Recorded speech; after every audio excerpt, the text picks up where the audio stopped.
Okay, Iman, we're at the hospital waiting for your arrival. Let's go, baby. Let's go. Right now, I feel very excited and a little bit nervous, and Shoot out of there. I can't wait to meet you. Hey, baby girl, let's make it easy on your mama, okay? And let's just slide right out of there. You know what I'm saying? So it can be good for the next 4 kids. Your dad obviously needs to be checked into this hospital. We love you. We can't wait to meet you. And yeah, we're just waiting on you right now. You're the star of this whole show. Let's go.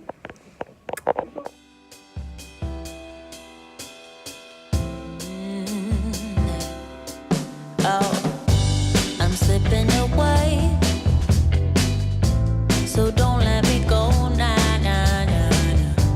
I'm all up in that love haze, so where do we go, nah, nah? Just let me know that I am safe here in your arms. I wanna stay. Hi, welcome to another week of Mama and Minnie with myself and Iman. This week we have our very most special guest on with us again, Iman's dad. Mr. Young CEO, Mr. Iman's daddy. So this week he's here because we'll be talking about our labor and delivery story. First, I want to say thank you to everyone who followed me on Instagram, and y'all chose the topic for this week actually. So if you don't follow me on Instagram, you should go at soulmama_ because I'll be doing polls from time to time to see what type of content you guys want, and I'll be doing giveaways and things like that. So you should go follow me on Instagram if you don't already. Also, thank you to all of our subscribers. The support we've gotten in the beginning has been really, really good. So I want to say thank you to each and every one of you. If you haven't subscribed and you like it, please subscribe. And if you are subscribed, you should turn on our post notifications so you can get an alert every time that we post a video. So don't let me go now. Your love is Our due date is October 8th, and I wanted our room and everything to be all ready and set up for the baby when she got here. So I was cleaning up. A bunch of water just started leaking down my leg. But me, I like to be sure about things. And it was a concerning amount of water, but not to the point where I was completely sure that my water broke. So I was just like, I probably just couldn't hold my bladder or something. About an hour later, as I'm taking laundry out of the washing machine, more water starts leaking down my leg and stuff like that. I didn't want to call everybody and tell them that the baby was coming if the baby wasn't coming. You've only been waiting for 9 months. Right. 8.5 months. Because I didn't want it to be a whole fanfare, and then it's like, oh, false alarm. So I called Al, and I told him that I thought my water broke, but I wasn't sure, and I explained the symptoms to him, and I told him, do not tell your family yet because I'm not exactly sure if my water broke. And of course, what did you do? You gotta tell the peeps, man. This is an exciting moment. And his mom's like, Shola, you gotta go to the hospital. You gotta go let them check and see if you're in labor. So I'm like, okay, because she's definitely the expert. Mother of 10 kids, she's been here before. Sheesh, they got busy, I'll tell you that. So I definitely need to listen. So Al, I called him again and I said, your mom said we need to go to the hospital. So you need to come back basically and pick me up so we can go to the hospital. I wasn't as calm, Literally started freaking out. I don't think that was probably the second fastest I ever drove. I believe it's close to 130 miles per hour. And what were you doing while you were driving? Not only was he not driving the legal driving speed, but he also was engaging in more risky behavior by doing what? Zone. Let me see your shoulders work. I mean, I don't know what y'all came here to do, but I was belly rocking to Upmore, Finally got home, and I'm panicking, thinking once your labor broke, then the baby be out in about 20 minutes or whatever. So I'm like, gotta get to the hospital. This girl is sweeping and doing laundry and eating. You know what I'm saying? Just taking her sweet old time. My baby is on the way. At this point, I feel perfectly normal besides the fact that water came down my leg. I didn't personally think that I was in labor. I thought it was like a false alarm. So eventually we get together. All right, it's time to go to the hospital. I also didn't feel the need to rush because the hospital is literally down the street. It's 7 minutes away. You want to make sure that you know how to get to the hospital really fast. You know how long it's going to take you. You time the traffic times and stuff like that because in the moment and stuff, you want it to be as smooth as possible, and you want to know where to go in your hospital. Lots of hospitals have classes actually that show you okay, on the day of labor and delivery, you do this. So I highly recommend those classes because we knew exactly where to go. Otherwise, it might have been a lot more stressful. Get there, and then it's like the most underwhelming thing ever. And security's like, oh, just walk down there and you'll see an elevator, you have to go up, and they give us directions. But like no type of like, I'm expecting like in the movies, you know, the pregnant woman comes, she's like, and then they come with a wheelchair. Yeah, everybody's rushing, but no, like they just told us like, go that way, and that was it. So we find our way up to triage, which is moms to be. If you don't know, triage is where you go if you think you're in labor but you're not sure. So they send you to triage and they actually check if you're in labor. So we get to triage and they put me on the bed and they said they're going to check and see if it was actually my water that broke or if I just peed on myself. So they did the test. We spent like an hour and a half in triage, and then they came back and they were like, so it actually was your water that broke, but you haven't It's go time. Your body hasn't gone to labor yet, even though your amniotic fluid is all gone. And so then I'm like, so what does that mean? They're like, that means you're not going home. You're here to stay and we're going to induce you. So they sent Al to go get me some food because when you get induced, you can't eat after you get the medication until the baby comes. Come on, that baby. Yeah, right? Iman was being a little stubborn one. You know, the sack broke and she just, like her daddy was taking her sweet old time to come out. Brought for me. Papa brought snacks. So we in the hospital waiting for baby girl. Got the Ruffles. Oh my Got gosh. the hot fries. Got your M&M's. Got some more Ruffles. Gotta have the Doritos. Got the Twizzlers. I see a lot of stuff for you in Some these more bags. Peach Rings. And then you got another bag of M&M's. Lord, you think you got enough? More than enough. How long we gonna be up in here? That's what Monty asked for another 2 weeks. She should have been here. The nurse comes in and she tells me that she's about to give me the first medication, which is going to be like a vaginal insert. And when I take that, then I can't eat or drink anything at all for 2 hours. 2 hours. Uh-huh. Once I put the Cervidil, it's 2 hours nothing to eat or drink. No water? Not gonna eat it. And you can't get up. You gotta stay like, This greedy stuff. Okay. like laying back. They told you she can't get drink. You have to get up to go to the bathroom. And after that, I can drink water only and eat ice. One perk of being in the hospital, getting these contractions going. This is the biggest. Look how big this is. That mama got her ice. She don't have ice. The biggest You gotta eat the ice. cup Eat of the ice. How ice. you just eat it. That I've ever seen. So she gave me that at 8 p.m. that night. And then we settled in for our first night at the hospital, waiting for our precious Minsky to come. We here in the room, first night, waiting for baby. Y'all can hear her heartbeat. Contractions has started. Yes. Go to meet baby girl soon. We're in this nice pregnancy Marriott. Now I'm about to take a nap. But they had given me the medication to start the labor, so I started having contractions all during the night. They weren't that close together yet, and it wasn't that bad, but I was very uncomfortable. Okay, so I'm going a little stir crazy in here, strapped to this bed. Can't sleep really. Then there's this guy. Just knocked out. Hospital Chronicles. It's like 5:23 in the morning. Somebody How do you feel, baby? finally decided to wake up. How do you feel? I feel excited and uncomfortable. So remember this, Iman, when you want to, try to sneak out to go to that party with your friends. Remember when you popped out your mama VJJ? This is what your dad's doing at 6 in the morning in the hospital. Iman.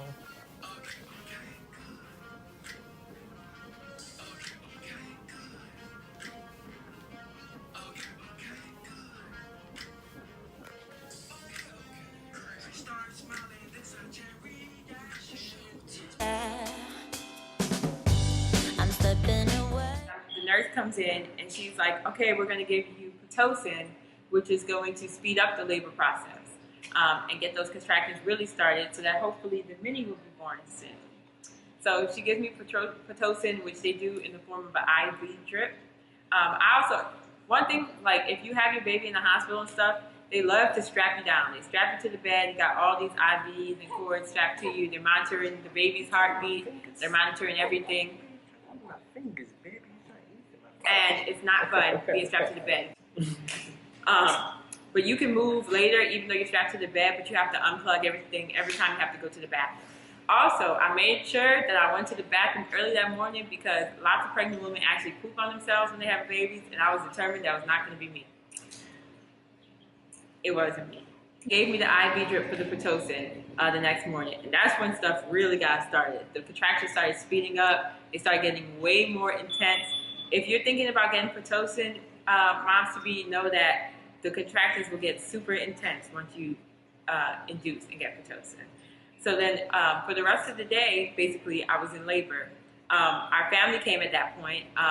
Shout out to Tay, Al's little sister. She was there like the whole time, and she was holding my hand through every contraction. It goes on when you're having a baby.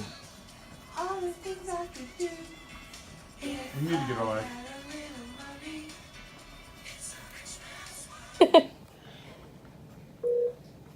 Come on, Biddy. 1 month, 2 month, 3 month, 4. Nice. The baby mama wants to yeah, I'm pregnant, but I got an ill flow. Trying to make some money, buy some huggies from the stove. S to the T, double RK, to the E-I. Come on, baby. And I don't play. Stop. Let me just start pushing her out. Eviction time. Yeah, I said I'm pregnant. What were you doing while I was in the early stages of labor? Listen, babe, it was you know what I'm saying? It was pre-game. You know, I had to kind of get warmed up for war, you know? And the daddy's playing Fortnite. The entire time I was in labor, not only was Al's sister there holding my hand and helping me through it, but my aunt, who is a fantastic OBGYN, she was there.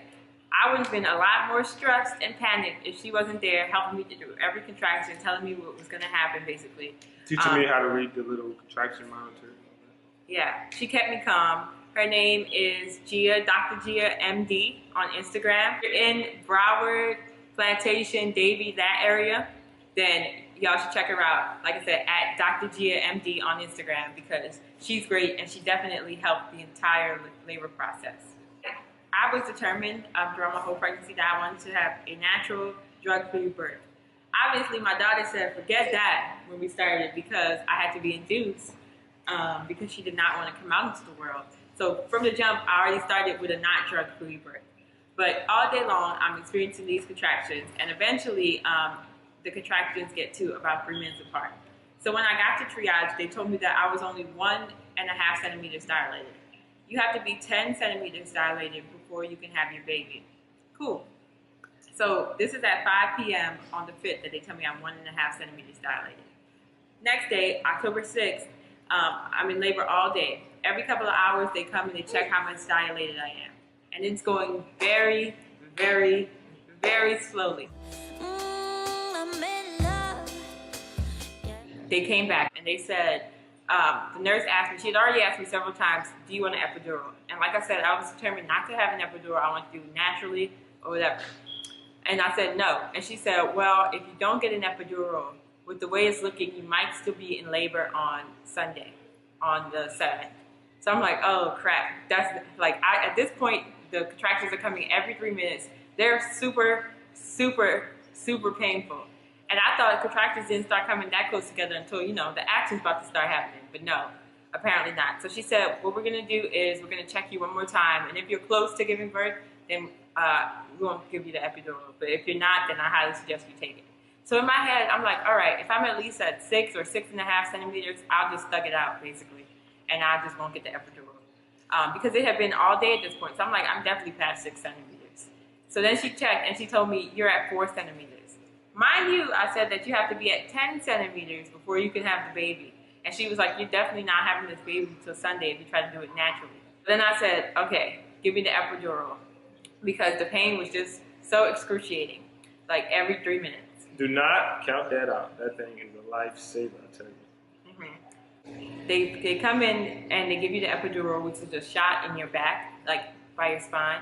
And they, when you get an epidural, the hard part is you can't move at all when they stick you because you don't want it to go wrong and you get paralyzed, I guess. Yeah. So they sit you up in the bed and you have someone in front of you that you can like hold on to. And then they do the countdown and they stick you in the back. Once you get the epidural, then your entire body starts itching. And the nurse was like, oh, you'll experience some itching right now. But she didn't tell me that my entire body was going to start itching. So I start freaking out because I'm like, am I supposed to be itching on my face like this, on my back, on my legs, everywhere? She's like, oh yeah, that's normal or whatever. The next thing you feel is that your legs go kind of numb, which also she didn't warn me about because my leg just dropped off the bed. And then I start freaking out because they had warned me about the itching at least. But I'm like, why is my leg going numb? Like, did this go wrong? Whatever. But when my leg fell off the bed, she just grabbed it and put it back on. And she was like, oh, don't worry about that. That's normal too. So I got the epidural at like around 5 p.m. And it took a few minutes to kick in, and then it kicked in. And then half an hour passed, and within half an hour, they came back to check how far dilated I was. And I went from 4 centimeters to 8 centimeters. So it had took me all day and all night to go 2.5 centimeters. And within 30 minutes of the epidural, I went 4 more centimeters. So keep that in mind, ladies. Sometimes you just got to go with the flow. Natural is not always best for everybody. After that, 20 minutes later, I was completely dilated at 10 centimeters. Now the action's getting started. So now Al turns off Fortnite. It's go time now. Now it's time for the doctor to come. So the nurse tells me, all right, we're going to do some pushes or whatever. And they explain to me how I'm going to push. And they're like, all right, how you're going to push is we're going to count to 10. And the entire time we're counting to 10, you have to push. You cannot let go. If you let go, you have to start again because basically all the work you've done where the baby has started coming out, the baby will retract back in. You count to Mind you, these are supposed to be practice pushes. Which I apparently didn't get the memo about that. But they count to 10, and then you take a quick break, count to 10 again. You do 3 sets of 10 every time a contraction comes.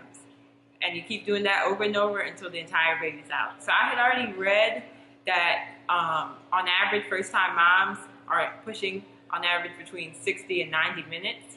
And so, like I said, I had already been in labor all day and all night. So I was ready to get this thing over with. I was like, I'm not trying to go over an hour for this thing. They say, start counting. Now, when you think, because they tell you, oh, we're going to count to 10, then you take a break. You think it'll be like a nice little, like, couple second break. No, it's literally like no break at all. It's like 1 second. It's like 9, 10. 1, 2, 3. Like, It's about 3 seconds. No, he can say that because he wasn't pushing. Pushing is not easy. It's like you have to concentrate. It's the hardest thing I've ever done physically in my life. You literally are scrunched up pushing, and they tell you this is actually your legs up in the air. Yeah, this is one thing that I didn't know. They tell you would think you have to push out of your vagina. No, they tell you push like you're pooping. It's gonna feel like you're pushing out of your butt, and that's the kind of pressure that you want to build if you want to push the baby out. So that was kind of weird. I didn't know that was coming. And they lay you down at the table, and they have your family members hold your legs open. That may be, I'm not sure about if that's for everyone. That may be because I had an epidural and my legs were numb. But my family members had to hold my legs open. And then my aunt was down at the bottom counting for me. Also, for people who think, oh, if I get an epidural, I will feel nothing. That is not true for everybody. I still felt it. It numbed the pain. It definitely helped. But I still was in pain. It feels like the pressure is building, like extreme pressure is building in your lower area, and it's not fun at all. It still was not fun at all. I started pushing with probably intense focus. I was determined not to break the push because I did not want to have to be doing extra work for no reason. So as soon as she started counting, I started pushing. And how they start counting is they're looking on the monitor watching your contractions. However, my contractions were coming a little bit faster than they were showing up on the monitor, so I would just start pushing when I felt them. So ladies, trust your body. Don't wait all the time for the doctor to be like, oh, like, push now. If you feel the contraction coming, push. So I started pushing, and then the nurse was like, oh my gosh, there's her head. Yeah, the moment she started the practice push, all you see is a little furry ball of hair just start to appear from out of your women's private parts. And then the nurse was like, oh my gosh, there's her head. And so when we finished... Mind you, there's no doctor in the room. Yeah. Like the doctor was just not there yet. And so when we finished the first set of pushing, then the nurse was like, okay, great. Now you're just going to relax until the doctor gets here. And I'm like, relax? Like, I've already started the work. I'm not about to let her head go back in. Like, absolutely not. So I just kept waiting for the contractions and kept pushing. Yeah, we just kept going. So then the doctor comes in. Shout out to Doc. He might have been the smoothest guy I've ever met in life. First, the guy comes in late, to this whole major thing. He puts his little scrubs on. He puts a little bag up on the show. Then he's just like, okay, now I'm gonna make some circular motions, and you're gonna push when I say push. And literally, the guy was like a miracle worker, because he just like massaged around the JJ, you know, and just kind of like worked her head out of her. And Yeah, and how did her head look when she came out? her head was like sharp. It was like kind of like a cone head type movie. Not as bad as cone head, but it was like. And then the head Because kind when of your like baby, expanded. when your baby's born, their skulls are not hardened yet because they needed to be pliable to move through the vaginal canal. So their skulls are still kind of flexible. So Doc, he finally, after about 5 minutes, was able to get her head out, and then he just like grips her head, kind of like you grip your little brother for like messing with your game or something, and he just like twists and pulls, and I'm like, first I'm kind of looking and freaking out because like, what are you doing to my baby? But he just pulled a little bit more, and her shoulders popped out, and then she just shut out. So it wasn't that bad. It was literally 5 sets of the I think it most was like intense. 15 minutes. Yeah, Tops. the most intense concentration that I've ever done for anything physical in life. And then they gave her to me. They put her on my chest. I cut the cord. It was actually super rubbery, like super rubbery. You had to- The doctor was still with me, and he was pulling out the placenta, which was much bigger than I expected. It seemed like it was almost the size of the baby. Yeah, all I know, I took one look back. He just pulled it on the cord, and all this fluid and all types of stuff was just squirting out of show. And that's the last I looked at that. And then everyone asked, "Oh, did you cry when she was born? This and that?" No, I was too tired. They took her, they cleaned her off after they brought her from show. They took her weight, her height. Then they just like got all the fluids out her mouth and out her nose. Okay. I'll help you put her on because I know you have all that stuff. Out of the way. I'm gonna put the ID band on, okay? It's actually funny because right after your stomach, it feels like jello, like you're 6 months pregnant still. Like, that's literally how it is. You hungry?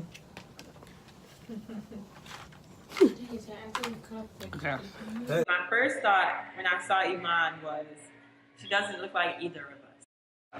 Haters. But make sure you do your research. Take all the classes you can. Yeah. Make sure you feel comfortable with the hospital or birthing center or home birth or whatever method you choose. Make sure you know everything about it and you feel comfortable about it. And you have people there who will keep you calm and who will be great distractions. I was lucky that I had wonderful people there to help me through the labor. Oh, and moms-to-bes, do not feel bad about putting your foot down by second stuff. This is your day to bring your child into the world. You have to be comfortable. You have to be calm. So if you got to put your foot down, put your foot down. So yeah, and that was the story of how Iman got here. Go baby.